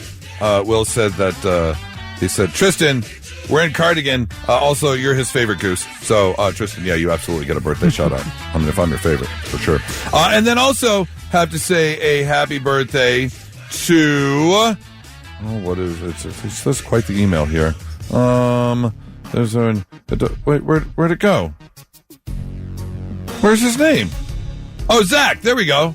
Zach, I want to say happy birthday to you from your wife Katie and Emmy and Isla and Noah, all wishing you a happy birthday. They had a whole bunch of nice things to say about you. I'm not going to read down the Hallmark list of things they said about you, but they kind of like you. Yeah, you must be a good dude. Yeah. And a great dad. Something along those lines. I just saw blah, blah, blah, blah, blah, blah. Happy birthday. Yeah. No, happy birthday, Zach, from your wife and 3 amazing kids. Happy birthday to anyone who's in fact, I'll tell you this, in the email, Zach is actually celebrating a birthday tomorrow on Thanksgiving. It's just one of those weird holidays that floats. You never know when it's going to fall. Right. You just know it's Thursday. So what would that make it? If his birthday is on a Thursday, November 28th, what, every 4 years it would fall on Thanksgiving? Oh. Because it's always the 4th Thursday of Thanksgiving, so I don't know exactly how that would pan out. Yeah, but, okay, so the week moves one day every year, but then when leap year rolls around, it moves it 2 days, so it's kind of, Yeah. But does that always correlate to the 4th Thursday of the year? So next year, his birthday will be on Friday. It'll move one day. For the date. I see what you're saying. For the actual date of the 27th. Let me see if that's true. November 27th. Yeah, it'll be Friday. And then in 2027. Well, while you're looking that up, Zach, you should celebrate your birthday with us at King of Clubs Friday night for the Gods, part of the Blitz Fall concert series. Are you going out there? Oh, absolutely. Okay. Yeah. Ronnie's going. I know you'll be in New York. Yeah, I'll be in New York. I'll be over there. Yeah. Looking forward to that. All right. That's a good way to kick off the weekend. Yeah. Well, even though the weekend kicked off tomorrow, I'm taking it for the holiday. It's a great weekend. I mean, you got Thanksgiving, we're going to go see the Gods, you got the game, and we're decorating the Christmas tree, and you got NFL Sunday. I mean, it's just a great weekend. It's going to be a great weekend all around. And I'm going to have lots of food the whole time. Oh, yeah. If I don't come back 5 pounds heavier from New York, I am going to be very, very disappointed. It was not a good Thanksgiving if you don't. Yeah. Not to mention everything else that you can eat in New York. So you got the best some of the best restaurants in the world. Putting down. I'm debating on going to... I haven't made the reservations yet, but there are some available for Nobu. Nobu. Yeah. Oh, wow. Because we're both sushi fans. I just watched the documentary. It's always been in the back of my mind, but now that I've seen the documentary. Yeah. But it's also not the same Nobu that it was back in the heyday. Most places aren't. Yeah, that's very true. That's very true. So I'm still debating on that one. Anyways, so happy birthday to you both. Now, let's see if we can learn you something. Sit up and pay attention. Yeah, let's learn you some stuff on a Wednesday morning. Little tidbits of information you can take with you into the weekend, especially if you're going to be visiting family. You want to change up the conversation. You're going to be meeting a friend of the family who's single and you want to impress her. Share these little tidbits. Break the ice a little bit. Like, did you know Christopher Columbus thought manatees were mermaids on his first journey to America? He actually wrote it in his journal in 1493 that he saw 3 mermaids, but, and I quote, they are not so beautiful as they are said to be. Yeah. Wonder why they believed they existed to begin with. What started that? Story after story after story. Yeah. That's all it is. Did you know Chipotle uses 97,000 pounds of avocados per day? Oh, my God. That's so many avocados. 7,000 pounds. 97,000 pounds. So divided by 2, 45 tons. Actually, 47 tons. 48 tons. Yeah, 48 tons. There's really that many people eating that much guac? Just from Chipotle? Because other places have guac. So how many avocados are being used worldwide every day? That's insane. Mm-hmm. The Las Vegas Strip technically isn't in the city of Las Vegas. I did know this because I've been there a good handful of times. And every time you go, you're in Paradise or you're in Henderson. You're not in Las Vegas. It's actually officially 3 unincorporated areas of Clark County, Nevada called Paradise, Winchester, and Enterprise are what the Las Vegas Strip is on. All right. The FDA allows any product with less than 5 calories to be labeled calorie-free. And actually, manufacturers are allowed to round down so they can put 0 calories on something that may have 4 calories. Somebody will sue. No, they allow it. You can sue, but you'll lose. I know, but somebody will try. That's not. Well, why wouldn't they have it already? It's been this way for a long time. They haven't yet. So I don't think anyone's going to jump on that. I just think there's people out there that don't know this, and then they'll hear it and try to sue. You know how they are. And finally, an adult wild turkey has approximately 5,000 to 6,000 feathers. So for all the turkey, do they have a defeathering machine? I mean, you think of all the turkeys that are getting cranked through for this holiday season. There has to be. There's no way plucking feathers. Where would all these feathers be being pulled by how many people? There's no way. So what does that machine look like? Just a little claw machine, just grabby. So as you're cooking up your turkey, just know that there's probably formerly used to be about 5,000 feathers on that thing. There you go, learning you some stuff on a Wednesday morning. 99.7 The Blitz.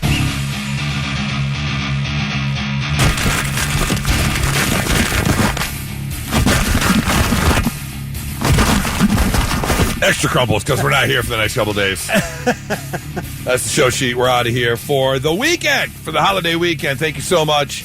Cannot wait to join you again on Monday. Please enjoy your Thanksgiving. Vic, I hope you have a great one. You too, man. What are you thankful for, man? Well, let's see. I am thankful for the awesome, amazing, beautiful, healthy grandson I got back in July. Yeah. Go along with my beautiful little granddaughter who's just ahead of him. Absolutely. I am thankful for you joining us back in February and becoming part of this Blitz Nation family. Yeah. It's been a great thing, and I hope it lasts, till we can't do this anymore. Right. So, yeah, and I just, that my family's happy and healthy, and, I will see them all tomorrow. And I would have to agree with you. Absolutely. Number one on the list. Thankful for Nora and the boys. Yeah. Obviously. And yes, couldn't be more thankful to come down here in February and join the show.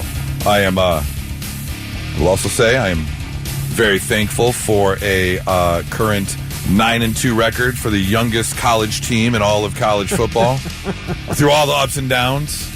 And no matter what happens on Saturday, I still consider it a successsul season. No matter what happens on Saturday. I would think you would. You got a new coach, didn't know what was going to happen, but yeah. and again, if if you lose, your program looks like it's headed on the upward for trajectory, good things, for sure. So I don't think maybe losing Harbaugh wasn't terrible. He left you in good shape. Did leave in good shape. Yep. So it's up to them to see how they go from there. I will be rooting for your Lions tomorrow. I hope they win for you. Thank you very much. Because the Cowboys game kind of determines whether or not I have a good Thanksgiving. Every year, it's like. No, wait. Do you eat? Because you're the second game. You're the 4:00 game. Yes. So do you do like the 1:00 dinner, or do you do the after? We game usually dinner, eat during the Lions game. Okay. We'll be like the fourth quarter. We'll be eating of your game, and then I'll kick back and watch the Cowboys. So you won't have to make your plate by slamming the fork into the plate or slamming the serving spoon. Son of a bitch, Cowboys. When I'm watching Dallas, man, I probably should not have sharp things in my hands. Yeah. It's one of those things. I would say good luck Saturday, but I'd be lying. Absolutely, I know you'd be lying. Same as you. You and I both want our teams to win just as bad as the other one. Absolutely. And I am not going to wish you good luck because I'm not a liar. And I wouldn't. I would never wish you good luck either. So, but I hope with the deepest part of my soul that it's 42-7 a Michigan win, without a doubt. I know you do. As do you. It won't be, but I know you hope for it. I don't think it will be either. I completely agree with you. Thank you so much for everything. We are so thankful for you, the Blitz Nation. And I will say that Mike texted in just a moment ago and put it the best way possible. And I wish this for everyone. Wishing all of you the best holiday time you can have without bail money. Oh, yeah. 100% agree, sir. Thank you so much. I've been living my whole life that way forever. Trying to have a great time without bail money. Oh, I've definitely needed some bail money before. I don't want it. Oh, Jamie Bias. Oh, we love you and Sean, man. She said, I'm thankful for the Blitz. We are thankful for you. We love you guys. Have an amazing, blessed holiday.